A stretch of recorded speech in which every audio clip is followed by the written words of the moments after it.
Pohon berusia 750 tahun, tumbuhan khas di pinggiran Samudra Hindia, dan mamalia paling bahagia di dunia. Semua ini ditemui Reza Ardiansyah di Australia Barat. Keunikan flora dan fauna di bagian barat benua Australia ini menjadi daya tarik wisata tersendiri. Namun yang lebih menarik, bagaimana cara Australia menjual daya tarik wisatanya ini ke seantero dunia. Reza Ardiansyah mengunjungi belasan kota di Australia Barat dan menelisiknya. Kisah lengkapnya untuk Anda.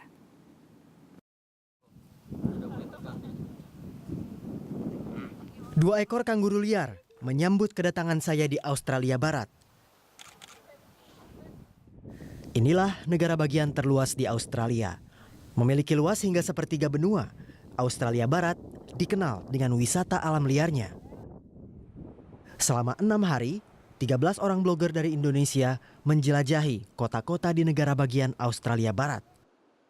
Petualangan kami bermula dari tempat ini, Caversham Wildlife Park di kota Perth. Guys, just very quick. Ialah David Thorne, pemilik Taman Alam Liar Caversham. Bermula dari kecintaan terhadap hewan-hewan khas Australia Barat, pria 70 tahun ini tergerak untuk menyewa tanah pemerintah. We don't want to cause a problem, so for 28 years I've done a tour as a service. Awalnya, 2 hektar tanah pada tahun 1987.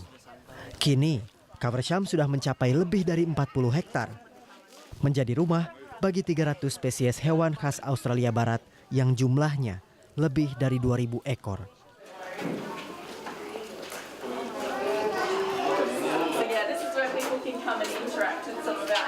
So these ones, South America, same as your llama as well, and they're actually related to the camels. So they're all the same family group, so you can sort of see their resemblance, mainly in the llama, but also your alpacas as well. Alpaca. Yeah. We can touch it. Yeah, you can touch him. He's very, very friendly. This one's Charcoal, Chaco. and our younger one here is Diego. Hai Diego. Hai Diego. Salah satu spesies yang mendominasi di sini, kanguru. Ratusan kanguru dipelihara di Taman Alam Liar Caversham. Sebagian besar dari mereka bahkan lahir di tempat ini. Selain memelihara kanguru, David juga berfokus ke pelestarian sejumlah hewan khas Australia Barat lain. Have a little look on the side as well. We've got some of our young reptiles. Ia berprinsip, warga Australia harus menjadi pengurus hewan-hewan milik negaranya. What kind of animals that is need to be preserved? All of them. If we look at it that way, Australia is very simple. Every animal belongs to the country. We are caretakers. So it's important to look after, and every animal from that point of view is researched. Some are trying to breed more than others, some are not so much breeding. The kangaroo itself, we don't need to breed so many because there are a lot. But certain other wallabies we need to concentrate more on. But doesn't it better to keep them in the wild? But these animals are born here and several generations. They don't use this, they don't need to, so they're not prepared for their predator. Perkenalkan pula Quokka.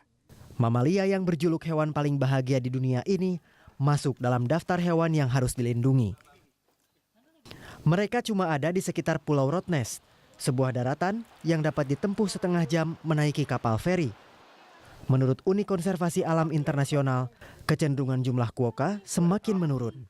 Karenanya, quokka diproteksi di Pulau Rottnest. Kepedulian terhadap pelestarian hewan liar juga saya dapati ketika mengunjungi pusat penelitian lumba-lumba di kota Bunbury. Di Pantai Kumbana, saya mengunjungi habitat lumba-lumba dan menyaksikan mereka berenang bebas. Pada akhir musim panas seperti saat ini, diperkirakan ada sekitar 130 ekor lumba-lumba hidung botol yang sedang mengumpulkan makanan. Di Australia, ancaman yang dihadapi lumba-lumba bahkan ada di habitatnya sendiri. The impact of humans, but we have that quite well managed here, as you would have seen on the Eco Cruise. It's a busy port here as well, so one of the good things about this centre is we work with the port to make sure that we look after the interests of the dolphins as well. General Manager Pusat Penelitian Lumba-Lumba, David Kerr, juga menjelaskan ia telah mengelola wahananya sejak tahun 1994 dan bekerja sama dengan organisasi lain untuk melestarikan lumba-lumba. It doesn't mean that we can't make profit. It just means that we invest those funds back into the centre for research, as opposed to a private business where that money would go to the individuals who own the business. So this particular centre is actually owned by the community. So that's how it's different. So from time to time we can access some government grants to build infrastructure.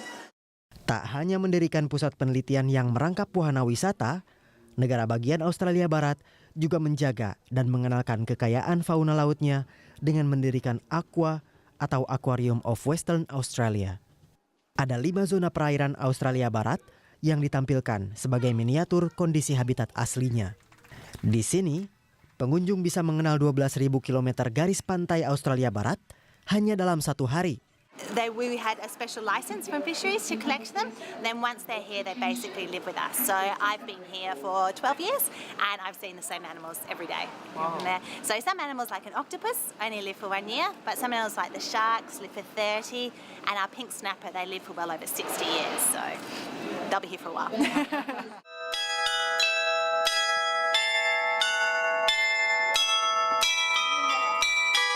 Perjalanan kami berlanjut ke Perth, ibu kota negara bagian Australia Barat. Luas Perth kira-kira 8 kali luas Jakarta. Dan disinilah terdapat salah satu taman kota terbesar di dunia, Kings Park. Dalam lahan seluas 400 hektar ini, ada lebih dari 3.000 spesies tumbuhan. Western Australia is the wildflower state, and most of the plants in our botanic garden are West Australian wildflowers. We have a small representation of Californian and South African plants because we have a Mediterranean climate like them. But the majority of the plants that are in our botanic garden are native to Western Australia.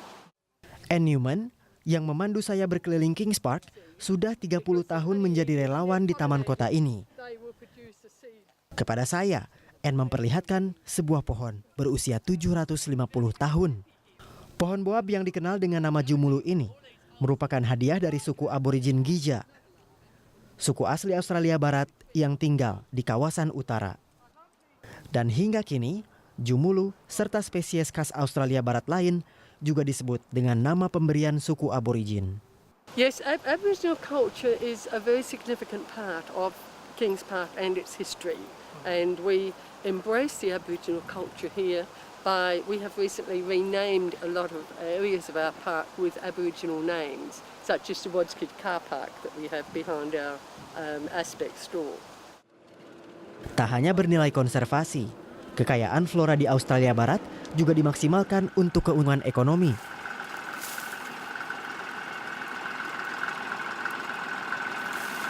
Australia Barat dikenal sebagai wilayah penghasil anggur berkualitas tinggi. Kemahiran mempromosikan potensi ini membuahkan keuntungan. Bisnis pengolahan wine menjadi industri pertanian bernilai tambah tertinggi. Nilai penjualan wine bisa menanjak 10 kali lipat dibanding nilai ekonominya dalam rupa anggur. Data terbaru dari Asosiasi Pengusaha Anggur, Wines of WA, mencatat total penjualan anggur di pasar domestik Australia bernilai 2,78 miliar dolar Australia atau sekitar 27 triliun rupiah. Tingginya keuntungan dari bidang pertanian di Australia Barat juga dibenarkan Stanley Mangindaan, Country Manager Indonesia di Badan Turisme Australia Barat. Menurutnya, sektor pertambangan juga berperan besar dalam pemasukan negara bagian ini. Namun, yang membuat pertanian dan pertambangan jadi lebih optimal bagi pemasukan Australia Barat karena menyinergikannya menjadi andalan wisata. Jadi memang Tourism Western Australia itu punya misi, yaitu ingin menggiatkan atau memajukan industri pariwisata di Western Australia. Karena besar pemasukannya?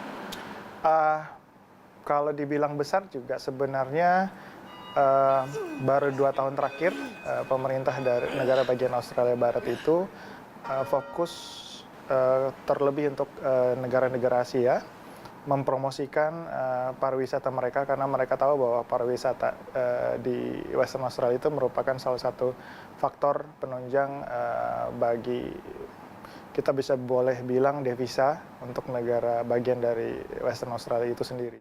Pemerintah negara bagian Australia Barat pun secara rutin menggelar rapat yang diikuti perwakilan promotor wisata dari berbagai negara. Para promotor tersebar di 10 negara berbeda dan menyusun strategi untuk memasarkan potensi turisme Australia Barat.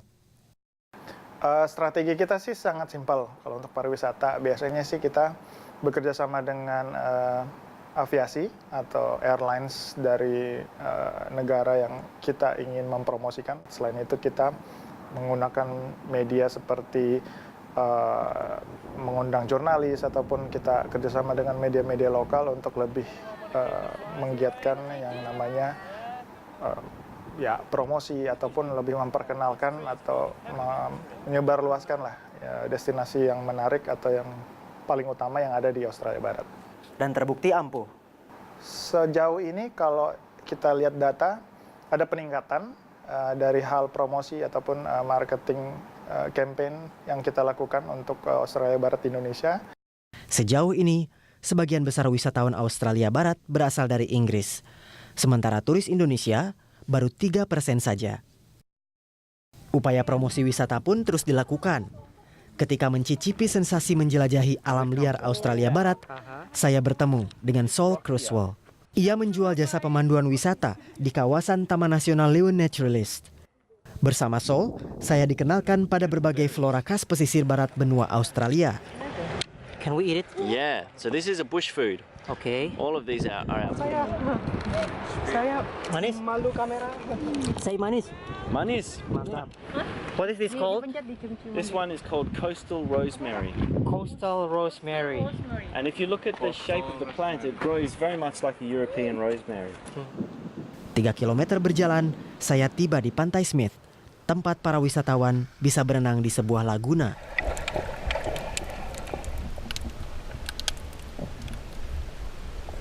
Meski bersyukur telah dianugerahi kekayaan alam di negaranya, Saul mengingatkan saya, Indonesia jauh lebih kaya. The thing about Indonesia is you have that very thick, rich volcanic soil, whereas here the soil is very ancient and very nutrient depleted and poor. And counterintuitively, that lack of soil nutrient drives biodiversity as plants compete with each other and try to eke out an existence in that very nutrient deprived environment. Perjalanan saya di Australia Barat pun meninggalkan sebuah catatan khusus. Bagaimana menikmati, melestarikan dan mengoptimalkan kekayaan Indonesia, itulah yang kemudian terngiang-ngiang dalam benak saya.